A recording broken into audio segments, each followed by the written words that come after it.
Go down. Okay, you see. Alex, go down there. This is not ideal. No, I wouldn't think so. But you could definitely see it. There you go. I mean, it looks good.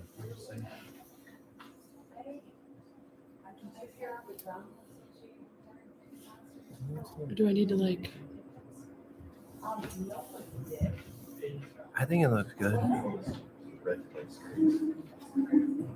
Yeah, that looks fine. So you can try and you can go for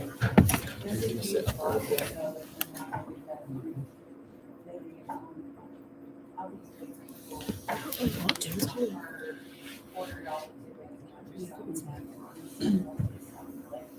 Are you sitting up there? I think it's live. I would have got my nose pierced. It's really about Oh, is it? Okay, I didn't know that. I don't really know. We're trying to get little pierced. I think you look really good with the suit.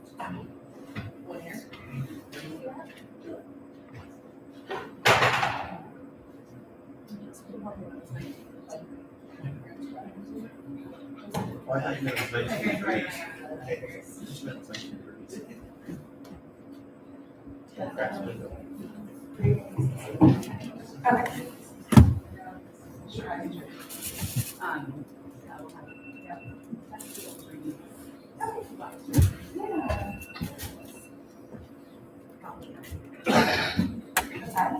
Probably headed out.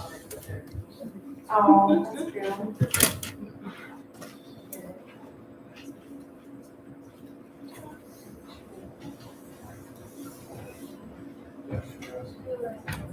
Hey.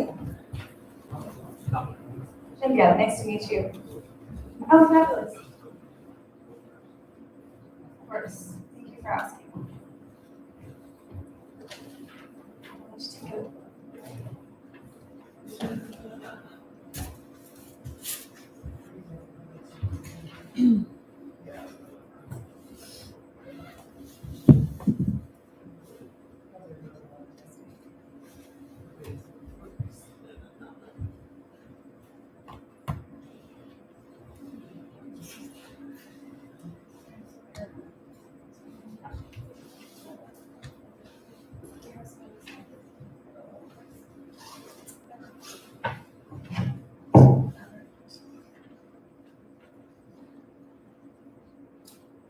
you just want to use them.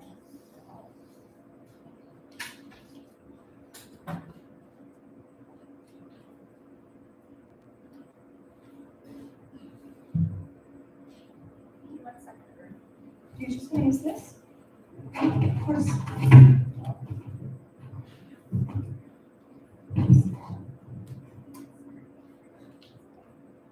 Thank you for your patience, everyone.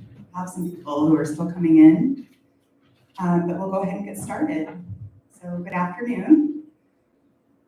It is my pleasure and honor to welcome you today on behalf of the Boone Campus Library, the Social Justice Club, and the Boone Campus DEI Steering Committee. We begin this event by acknowledging those who previously cared for the land on which we gather today. Before this site became DMACC, this site and the surrounding area was the ancestral land and territory of the Bakhozi, or Iowa Nation, the Oshet Ishak Owin, also known as Sioux, Sauk, and Meskwaki Fox land. The United States obtained this land from the Sauk and Fox nations in the treaties of 1837 and 1842. We recognize our obligations to this land and to the people who cared for it, as well as to over 17,000 Indigenous people who live in Iowa today. Geneviève Salamone is a professional violinist, producer, and film composer from the Huron-Wendat Nation for Wendat, Quebec.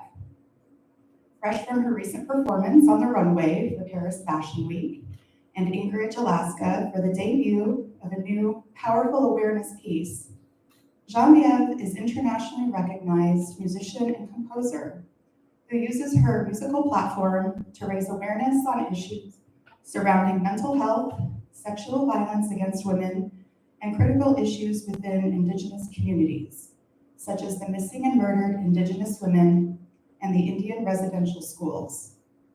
She may currently be found composing music for Hollywood film and television from her West Des Moines-based recording studio, Wendat Records, with notable upcoming live performances, including the Cannes Film Festival, Paris Fashion Week, and the Santa Fe Indian Market.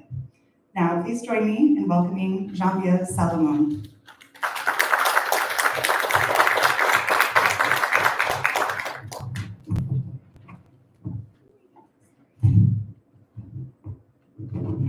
Great, thank you.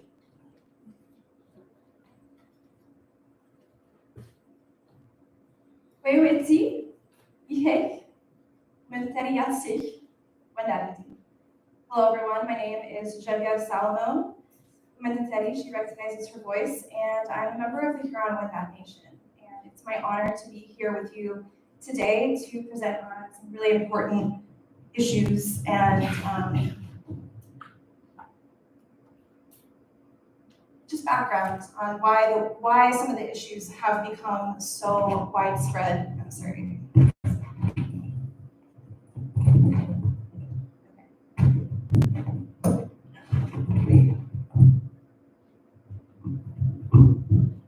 That's what I had it on before, right?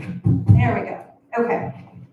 So what I'd like to do just to kick things off is actually to read you a story so that we can set the mood and understanding. But before I even get into that, I do want to warn that the topics that we will be discussing today are very triggering to some people. And I just want to say that it's okay if you feel uncomfortable, if you need to leave for any reason, it's okay. And just please know that there are resources available to those who would like to learn more or seek help. There's a longer list of resources on the pamphlet, which was available as you walked in. And if you haven't gotten that yet, you still have a couple minutes maybe to go grab one and follow along regarding any of the things that we'll be discussing today. So I'm going to start by reading you a small snippet of my nation's creation story. So I'm from the Huron-Wendat Nation, and originally my people come from what is now known as Lake Huron area around Michigan. And after fur trade and colonization, my peoples went and migrated towards what is now known as Quebec. And half of us ended up in Quebec on a reservation called Wendake, and the other half of us moved south into Oklahoma, and we are also known as the Wyandotte, but we are still connected and share that culture even across borders. But this is our creation story.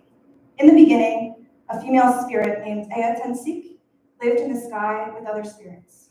One day, while she was working in a field, her dog began to chase a bear. Running after the two animals, she fell into a hole and plunged out of the sky towards the watery world below. The turtle that lived in the water saw Ayatensik falling and urged the other aquatic animals to gather soil from the seabed and place it on its shell. They hurriedly did as he said, quickly forming an island onto which Ayatensik gently landed.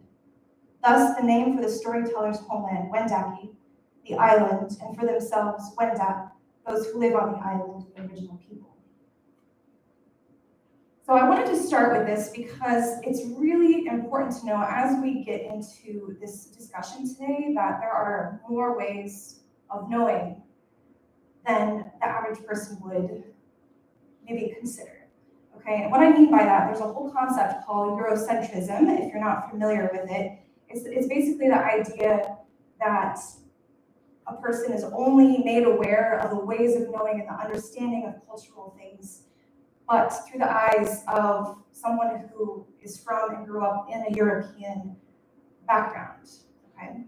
And this is really important because this is actually the root of the issue of how everything started to go downhill in many different ways regarding Turtle Island. So that story I just read for you is, as I mentioned, is our creation story. Turtle Island, you may have heard of before, because a lot of Indigenous nations will have different creation stories, but it's interesting because despite us being in different areas and different parts of Turtle Island, a lot of times there's a lot of similarities between our creation stories. And this picture on the right here is just to give you an idea of how visually North America is Turtle Island. So I'll be discussing both United States and Canadian issues today because to Indigenous peoples there were no boundaries. It was just Turtle Island. So there were no maps saying I'm in Canada now, I'm in United States now. It was all just Turtle Island. It was just land. There were no boundaries. And it's important to keep that in mind as we go forward because a lot of these issues that have evolved in the Indigenous communities stem from the foundation of the fact that there were people on Turtle Island at the time of colonization. So colonization is the action or process of settling among and establishing control over the Indigenous people of an area. For example, in 1493, the Pope Alexander VI issued a legal framework called the Doctrine of Discovery. And according to these decrees, when European nations discover non-European lands, Christian nations have a divine right to invade and seize Indigenous lands and dominate Indigenous peoples. That is the source of our issues, okay? Because basically what that means is if let's say Columbus, for example, goes on a ship, sees a bit of land, says, oh, it's mine now. Like that's literally what happened. And what's really devastating about this is that the people who colonized these lands completely disregarded the fact that there were already pre-existing people living on this land. It was completely based upon the idea and the concept that there were no Indigenous peoples already living on this land. So this is the reason why a lot of issues stem from the fact that people who have colonized these lands believe that they have a right to the land, even though it was never available to be taken, you know?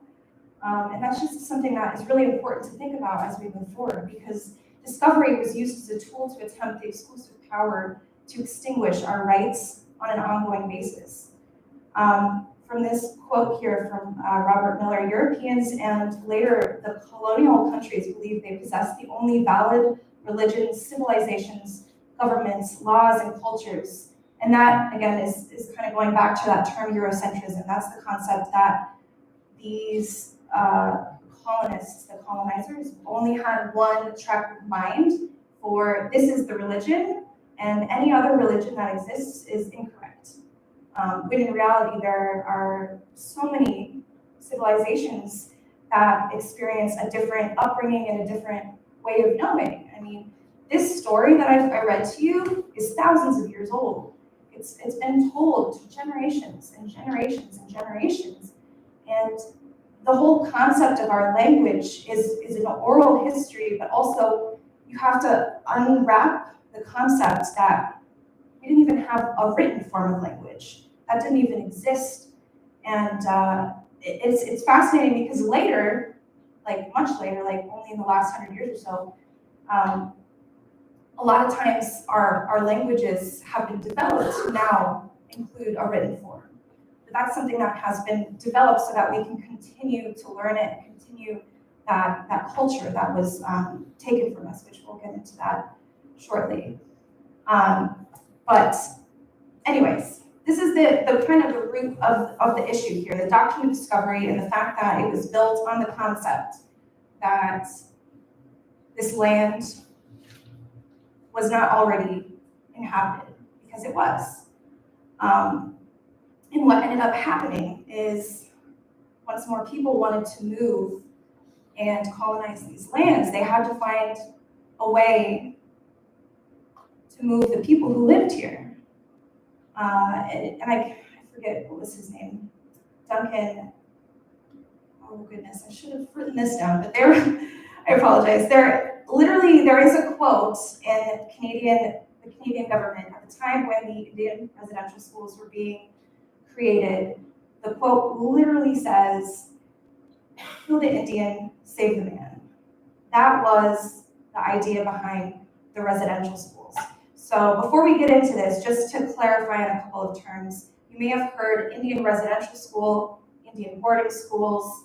The difference between the two is that the residential schools would be in Canada. Boarding schools are when we're referring to the United States. What were they?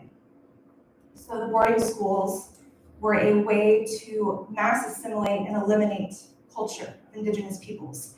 Because again, going back to that whole concept of Eurocentrism, the concept was that our culture was wrong, that we had to assimilate, meaning we had to become like this culture that is forcing its culture upon us, and we then are having to completely kill that identity. And it was devastating to our people, both just like physically, like there were just an unbelievable amount of death and loss, intergenerational trauma that occurred as a result of this.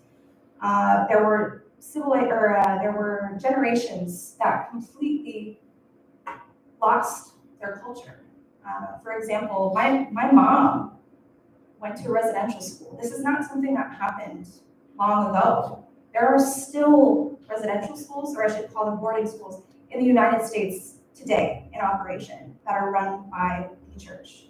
So, and just to kind of give you a little more back history on this, between 1819 and 1969, the United States operated or supported 408 boarding schools across 37 states, including 21 schools in Alaska, 7 schools in Hawaii, and within Canada, there were 140 federally run Indian residential schools.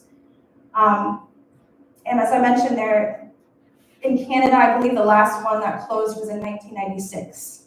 But as I mentioned, in the United States, they're still very much in existence. It's quite astounding that it's still a thing. And actually, I mean, if you ask any Indigenous person, they will know someone or have someone in their family who has been a survivor of the system. And it was, like I mentioned, it was straight up a way to assimilate a culture. In many Indigenous cultures, we believe that the long hair is an extension of our soul, and the only time you would cut your hair is either at the death of a very close family member or a loved one. So what would happen is when these children were taken, some as young as 4, away from their families, forcibly, I should add, they were forcibly removed from their families. Their hair was cut, so the kids who did not speak the language, did not understand what was happening to them. They thought that their families were killed because they had all of their hair cut off. And even beyond that, oftentimes there were just some really just awful practices of abuse that took place. There was mass starvation. I mean, it goes on, and I don't want to get into it too much because it is very traumatic. And I'm happy to accept any questions more specifically at the end. But just understand that there was an insane amount of abuse that took place at these institutions that were run by the church. And a lot of what contributed to these mass casualties is the fact that the church was paid per body that went to these schools. So what ended up happening is there would be maybe 4 to 6 children to one bed because they simply wanted to fill more bodies in this school because they were getting paid by the Canadian government or the US government to house these bodies in this school. So by having more kids, they make more money. And then what ended up happening is there was just mass disease that took place here because of just poor conditions of living in very closed and confined spaces. There wasn't enough food because it was overcrowded. So it all contributed to this. And this went on for hundreds of years. And it was the reason for many Indigenous languages that went extinct because their goal was to completely eliminate the culture. And it's still something that you can see the ripples of in today. But what is beautiful, I will say what is beautiful is that there are a lot of nations now that are revitalizing, that are beginning the journey to revitalize that language that was lost. And it's really important to note that there are some really important people that are doing a lot of this work behind the scenes. For example, Deb Haaland, who is the first Indigenous person in the White House, she said, "We continue to see the evidence of this attempt to forcibly assimilate Indigenous people and the disparities that communities face. It is my priority to not only give voice to the survivors and descendants of federal Indian boarding school policies, but also to address the lasting legacies of these policies so Indigenous peoples can continue to grow and heal." May 2020 was, or excuse me, hold on. I'll look at my note. I think it was 2022 actually. I feel like it was this year. May 20.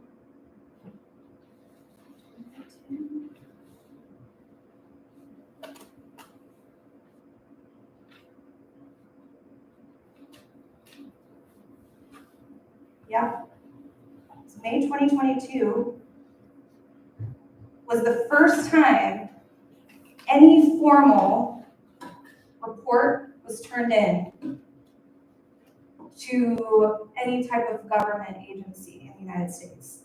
The very first time that this happened was this last May, and it was Deb Haaland who submitted the report. And it wasn't even, it's not the end, it's not even remotely close to the end of this journey in discovering the truth, because it was simply just a report in saying, this is what happened. We need to do a formal investigation in these practices that were run by the government, by the churches. So you may have perhaps seen in the news all of the ground penetrating radar searches across Canada. I will say that Canada is maybe a few years ahead of the United States in that Canada has already begun those searches, and the US is just starting to do those searches. But what they're finding are mass graves on the sites of these residential schools. Now, I kid you not, every Indigenous person knew this dark history, but what astounds me is it took me going through elementary school, middle school, high school, college, taking Indigenous studies classes to hear about it for the very first time. And this is something that is very real, and that there are hundreds of thousands of survivors out there today who have intergenerational trauma from these experiences. And there needs to be some justice. There needs to be, and actually in Canada, the actual literal term is truth and reconciliation. That's what they call the bill to begin that reconciliation and begin to revitalize the culture that was once lost. For the very first time in all of the years that my nation has been organized, I was finally able to enroll in a Wendat language class. To me, I thought it was a dead language. And most nations, a lot of their languages have been lost. But the fact that we continue to revitalize our culture and have these opportunities to do so, it's so important. And I think that it's really, I think that if there is going to be anything that can be done by the government or the churches, in addition to apologizing, because obviously that needs to happen. And there have been some instances where that has happened. By that I mean when the Pope came to Canada, he apologized. And for the survivors that needed to hear that, I think it's really important to acknowledge that they needed to hear that apology. But to a lot of other Indigenous people, were upset by the lack of actions from such things. So it's very much still an ongoing process, and it will continue to be, but it's up to us to keep the conversation going, to educate our community, to understand the truth and the history behind these lands that we live on. So I'd like to perform for you a piece that I composed. I wrote a piece called Le Petit Moc. In French means the little moccasins.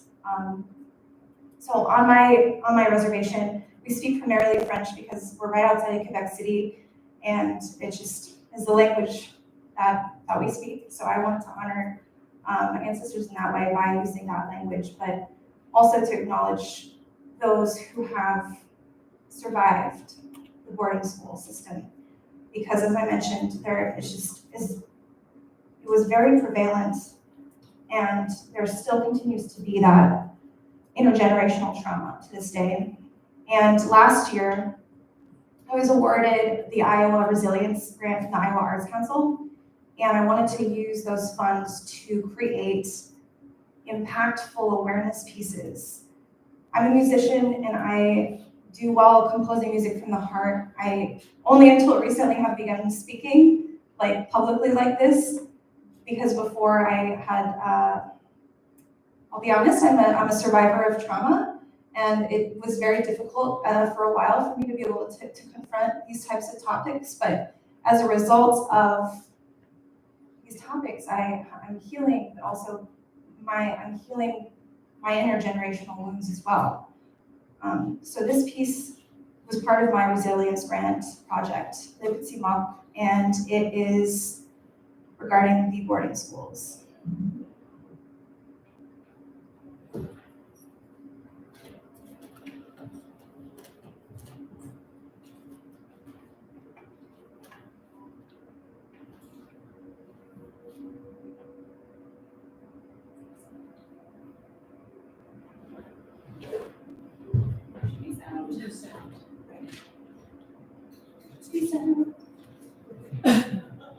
Hey, Jen, go back and we'll start. There was sound last time we tried it. Uh-oh.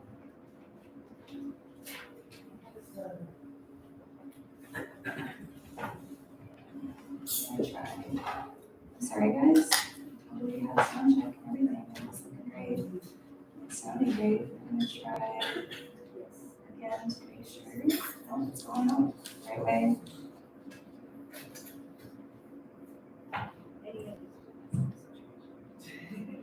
Oh no. I don't know what to do.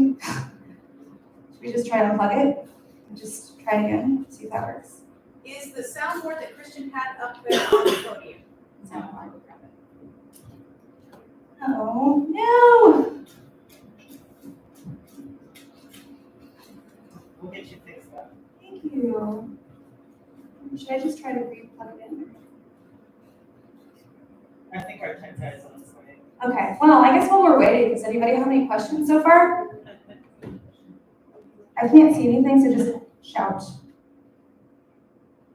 Anybody? What have you heard any other ideas of what, like the Catholic Empire, for instance, could do Yeah. besides the apology? What Yeah. might be the appropriate actions for them to take at this time? It's a great question. The question was, what can the Catholic Church do appropriately apart from apologizing? And I think investing in the infrastructure of the rebuilding of our culture would be a big step, AKA helping fund a lot of these revitalization programs.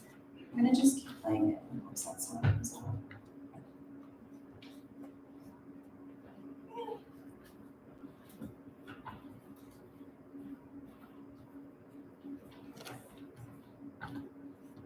I'm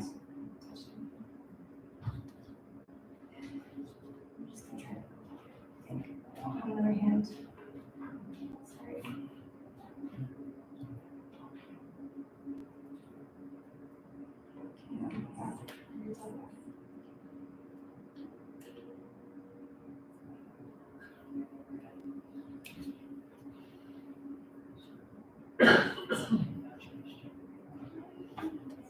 Is there a way to get a hold of Christian?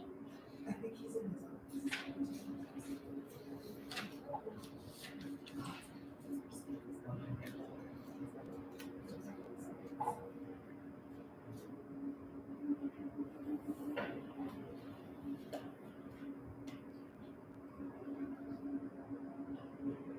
Hey! Okay, sorry. I was shockingly loud. Okay, we're gonna try this again. This is Le Petit Moc, and it is a tribute piece for the awareness of the residential school.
Every Child Matters has become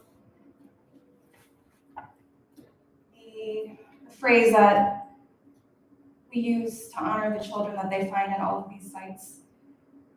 I think to this day, there have been about 10,000, some as young as 4, that have been found in these mass burial sites.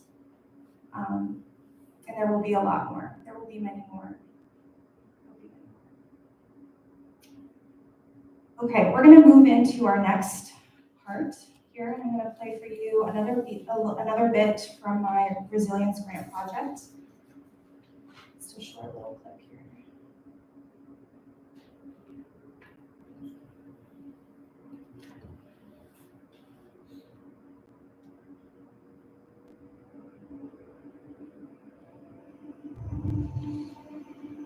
Murder is the 3rd leading cause of death in Indigenous women, girls, and Two-Spirited peoples. More than half of Indigenous women experience sexual violence within their lifetime. In 2017, the National Crimes Information Center reported 10,642 missing Indigenous women and girls, 8,177 of which were children. The Department of Justice only logged 116 of these cases in their database. Victims' families have complained that the failure to properly investigate MMIW cases is based upon racial discrimination against Indigenous women. In many cases, the remains are cremated even before a full investigation can occur, often at times without the family's consent. For example, from the Crow Nation in January of 2020, Kay Sarah Stops Pretty Place's grandmother was told she died from a drug overdose, only to have the toxicology report come back with no indication of drug usage. Before a legitimate criminal investigation could be undertaken, the county coroner cremated Kay Sarah's body against her family's permission.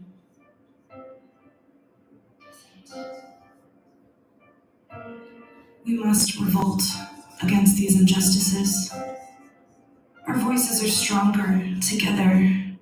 Educate yourself, your community, and raise your voice to speak up for those who no longer have one.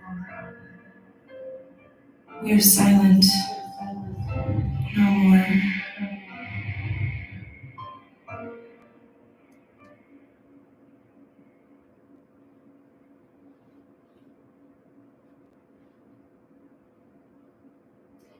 So in some Indigenous communities, we believe that the color red is the only color that the spirits can see.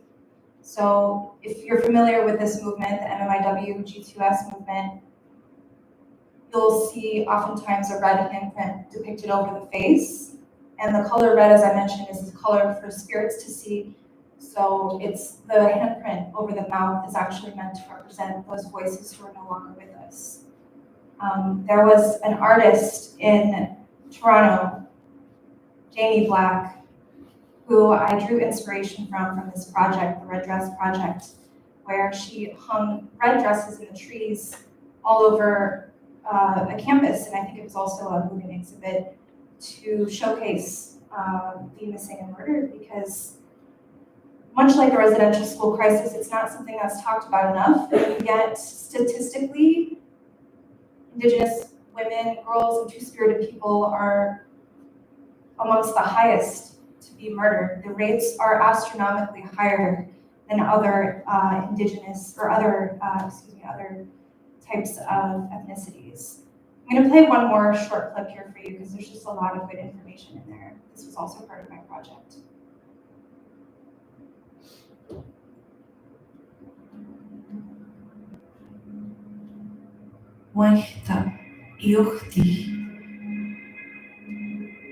This is how we say the color red in the language of my people. It translates to, it is like ochre in Wendat. In many Indigenous communities, we believe that the color red is the only color that the spirits can see. It is also for that reason that it is a symbol for the missing and murdered Indigenous women, girls, and two-spirited peoples. The many contributing factors that feed into the MMIW epidemic include colonization, tokenism, man camps relating to fossil fuel extraction, sex trafficking, and the over-sexualization and false imagery of Indigenous peoples portrayed in mainstream film and media. A notable example of this is in Disney's Pocahontas. The romanticized version of this story could not be further from the truth. Her real name was Matoka, and she wasn't even a teenager when John Smith claimed she saved him from execution. Matoka was then forcibly removed from her home and family, where she later died in a foreign land. This has led many to believe that Matoka was one of the first missing and murdered Indigenous women on Turtle Island. What's more is that this is widely underreported. Only 30% of Indigenous victims make the national news compared to over half of Caucasian victims. And despite Indigenous peoples only representing approximately 4% of the population, we are murdered at 10 times the rate of the national average. We don the red handprint across our mouths to represent the voices who are no longer with us, while hanging the red dresses up in the trees to invite the lost spirits to find their way home again. To our stolen sisters, you are unforgotten.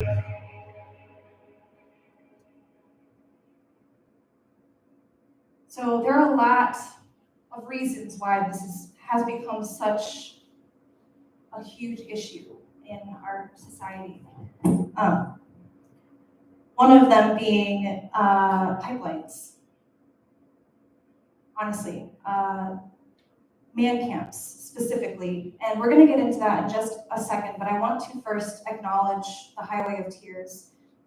It's a highway in Canada that is notorious. It's a 450-mile stretch of highway between Prince George, Prince Rupert, BC, and Canada, and there are many women who have gone missing there since the 70s. Indigenous and community advocates estimate the number to be at least 40, with the majority being Indigenous. I think it was only 2 who were not Indigenous among that number. And a lot of times it's as a result of a lot of these pipelines that are located along Indigenous communities that are kind of isolated, and kind of going into that whole idea of man camps. A man camp is a work camp housing mostly male employees working on resource development projects such as mines, or oil, gas, and hydro projects. The projects are often located in isolated areas near First Nations communities. The inquiry on missing and murdered Indigenous women found that the resource projects and worker camps exacerbate the problem of violence against Indigenous women, meaning it's contributing to the issue. And quite honestly, if you look at the map of where these hotspots for MMIW cases are, it is right along the pipelines. Right along the pipelines, it's also near all of these man camps. It's notorious that these camps have fueled a lot of drug and alcohol addiction, which contributes to this issue of Indigenous women and girls, and two-spirited, by the way. If you're not familiar with the word two-spirited, that's the word that we use in Indigenous culture to represent those who embody both the male and the female spirit. It would depend on the person, honestly, the meaning specifically. That's just generally what we, how that term is used. And in our culture, two-spirited people are amongst the highest and the wisest within our communities, often as medicine man or woman, because they have more insight to offer the world. So they're held in very high regard. So, but yes, it is along the pipelines and at these man camps where this has happened. And a chapter in the inquiry report describes the connection between an influx of transient workers and higher rates of sexual assault, harassment, STIs, and women entering the sex trade. So, we're going to go into my next project that I recently released in Alaska. So I worked with an artist in GAC's artist Dustin Newman, and also Mary Kelsey from the GAC's Nation in Alaska, and they do a lot of work for the missing and murdered, where it's 3.43 Alaskan women were killed for every 100,000 people living in the state, a rate more than twice the national average. Alaskan Native women were killed by men at 10 times the rate Caucasian were in Alaska. So it's amongst the statistics of MMIW, Alaska is ranked in the top 3 of numbers, and it's devastating in the communities. They're often dealing, again, going back to the pipelines and man camps, and then also the fact that a lot of these communities are very isolated and there's not a lot of help from the outside that can be funneled and resources in that regard, like as far as law enforcement to help facilitate this issue. So when I met Mary Kelsey, when we were going to Paris, we really wanted to spark the conversation overseas, because so this is the painting that Dustin Newman had created, and Mary, who's the designer, created a collection of dresses to go with this painting. And kind of our interpretation of this project, as I mentioned, we were taking this project to Paris because we wanted to film something symbolically on the land of the colonizers. Specifically, my nation was colonized by the French. So for me to be able to go and film quite literally on the doorsteps of Versailles, we went to Versailles in the gardens to film this awareness piece.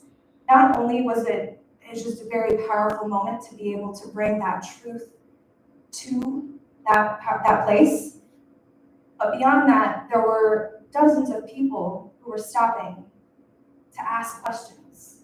People from France who had no history, no knowledge of what their people had done. Historically, again, we're going back to that whole idea that this stuff is not taught in schools. And it's history. It just simply is something that happened. And part of the issue is that not enough people are talking about it. So for us to be able to bring this conversation directly to the front doorstep of those who essentially started it was really empowering to spark that change across borders. So last week in Alaska, we're able to premiere this piece, and I'll perform for you in just a moment. But being amongst several activists and also just people who have survived traumas of their own, to be able to go and speak truth in Alaska, where a lot of these issues are still very prevalent. And honestly, it's everywhere. It's everywhere. I say that because even here in Iowa, we're 2 hours away from Omaha, where some of the highest MMIW rates are. And again, it's all tracing the pipelines. It's all related. And I mean, there's a reason why there's whole courses built around these issues, because there's just so much to unpack within these topics.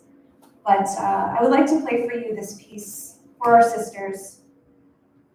It was very emotional to premiere this in Alaska, and we'll be releasing it this week on the week of Thanksgiving, because it's important again to speak truth on the history of this land. And again, remember, the doctrine of discovery is not, it's not a thing. It really isn't. Even though it is technically a thing, it shouldn't be a thing, because it's what's a lot of our issues stem from. But we'll be releasing this online this week to keep the conversation going. So this is for our sisters.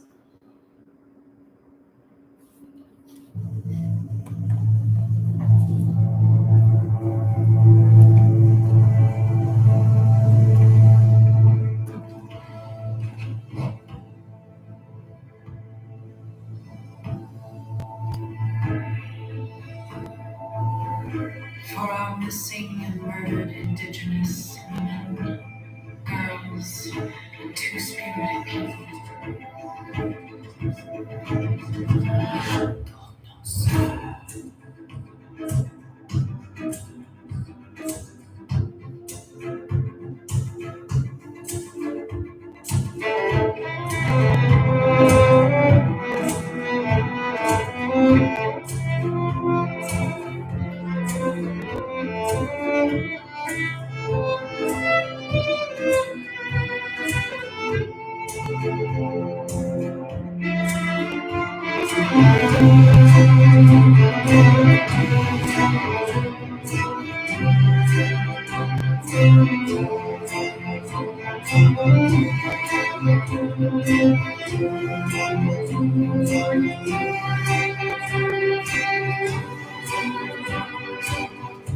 For our sisters.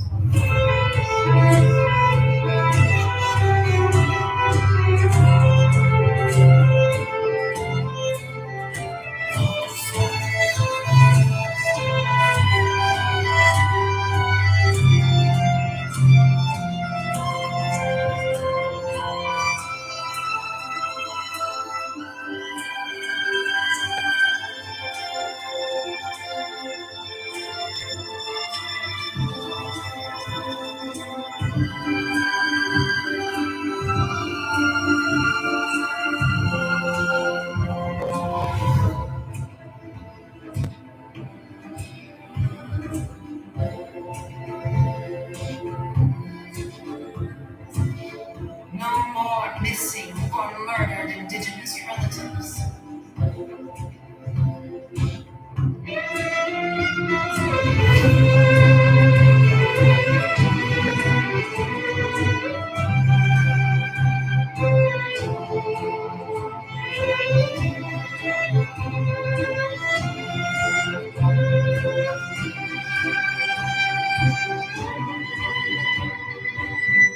For our sisters.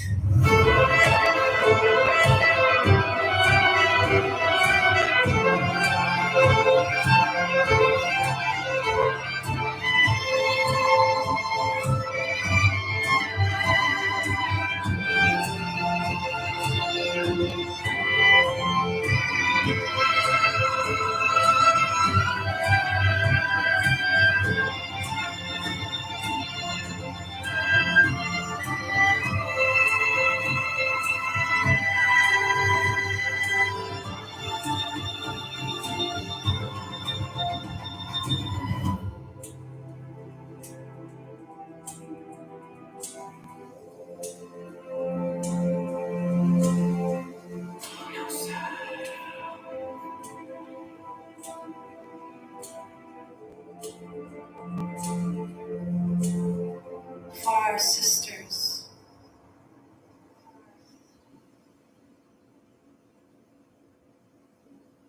So we premiered that piece in Paris, and you may have noticed that there was French in it. My mom spoke the French words to honor our ancestors, but also because as I mentioned, I wanted to bring that conversation quite literally to the doorstep of those who helped cause some of these issues. And it was very, very powerful, very emotional, and I'm grateful to have the opportunity to be able to present this type of work here today, but also in those types of situations where we can bring the conversation to new audiences. It speaks to me to be able to speak on these issues as a survivor, but also to know that, to help other people that are in those situations, to know that there is always a resource to help you. There are so many resources out there, and that brings us to the end here, because what can you do? What can you do after you have this knowledge? First and foremost is to educate yourself. Educate yourself, do your research, learn. You need to take the responsibility to learn about this history because it's very much a part of this land, and it's unfortunately not as made available within the current education systems of the United States and Canada. So do your research, one, but also take the responsibility to educate other people on these topics, because the more we can talk about it, the more we can normalize it in conversation, the more we can begin to start to heal from these intergenerational traumatic memories and issues. But also beyond that, if you have the capability to donate to the nonprofits, as I mentioned, there are quite a few resources listed on the pamphlet that you picked up at the beginning today. There's a list of nonprofits there. Great Plains Action Society is the nonprofit in Iowa that is doing the groundwork for MMIW crisis here. And there's just many other organizations who are physically going out and physically searching for these lost humans. So it's very much something that's continuing to happen today. And as I mentioned, everyone needs to take responsibility to educate yourself and your community on these topics. But beyond that, also to amplify Indigenous voices. Because for too long, we had our voices taken away from us. I mean, we literally weren't even allowed to vote until, I don't know, 60s or whenever it was. I'm sorry, I should know that. But it was not that long ago. It's within, our parents' lifetime that we were given the right to vote or even to leave the reservation systems. You physically had to go to the office, it's called an Indian agent, to essentially get a pass to leave the reservation. I mean, again, there's a lot to unpack here, but the first step that you can take is to educate yourself, to educate others, and to, if you are able to provide or give resources and financial contributions to these nonprofits who are doing the groundwork. And then, of course, it's always vote, because if we vote, we are speaking our truth and we are creating change out there. So it's your week, and then thank you all so much again for the space today. I'd like to open up the floor to any questions that you might have here. So I can't see. So feel free to ask. Hey. Yes. Sorry to be again. It seems like a lot of this happens really subversively, like out of the public eye. Yeah. Do you, like a lot of Indigenous people, experience overt racism and racist comments, things too like that? Oh, for sure. Yeah, I mean, I just think the issue is that it's not talked about. It's something that's swept under the rug.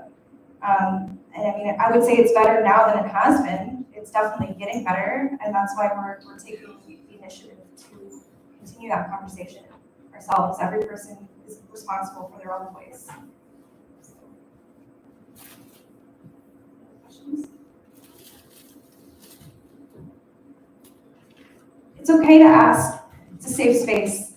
If you're unsure if it's appropriate, I promise you it's okay to ask. Like, really, it is. It's okay if you don't have questions either. Yes?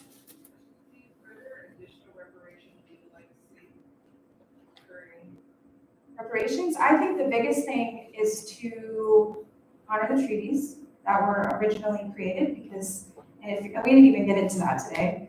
That's a whole other realm of issues of land and who originally was the caretaker of these lands. So honoring the treaties, meaning honoring the words that were promised initially at the start of colonization.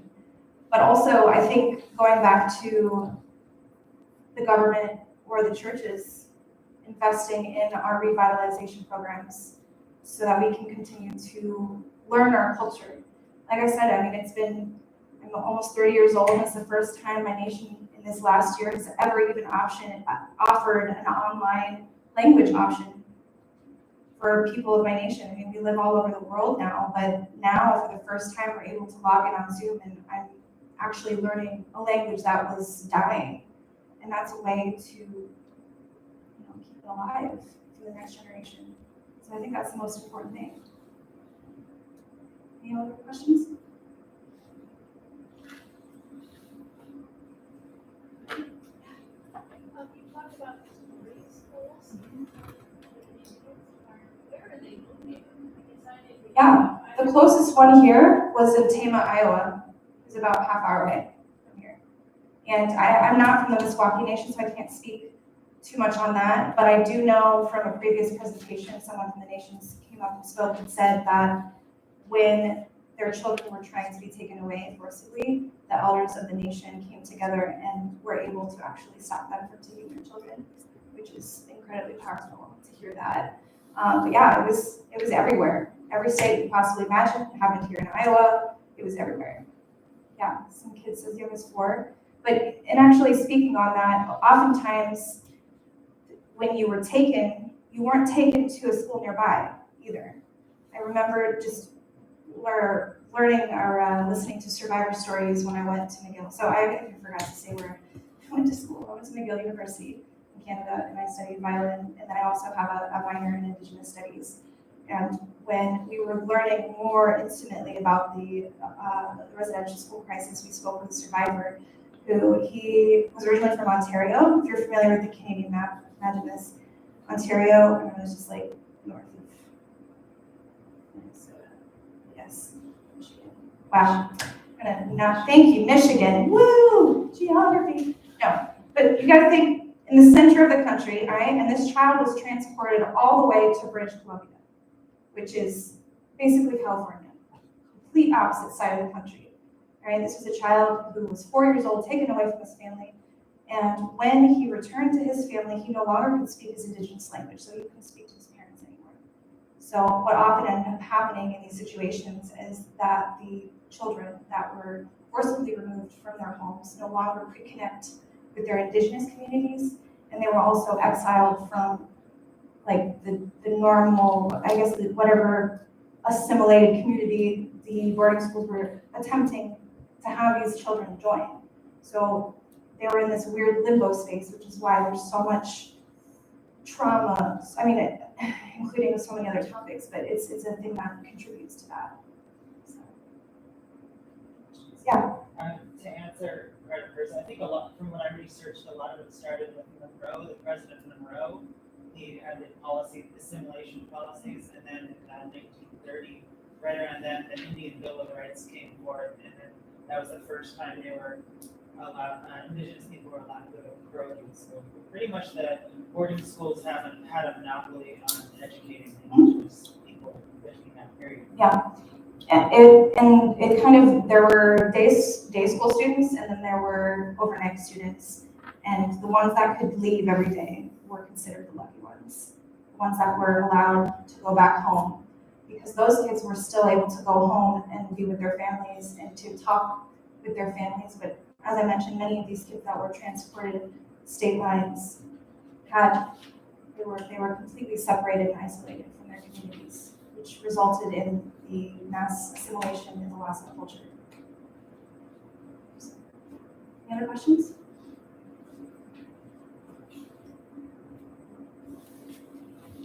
All right, well, see you, Wayne. Thank you for your time.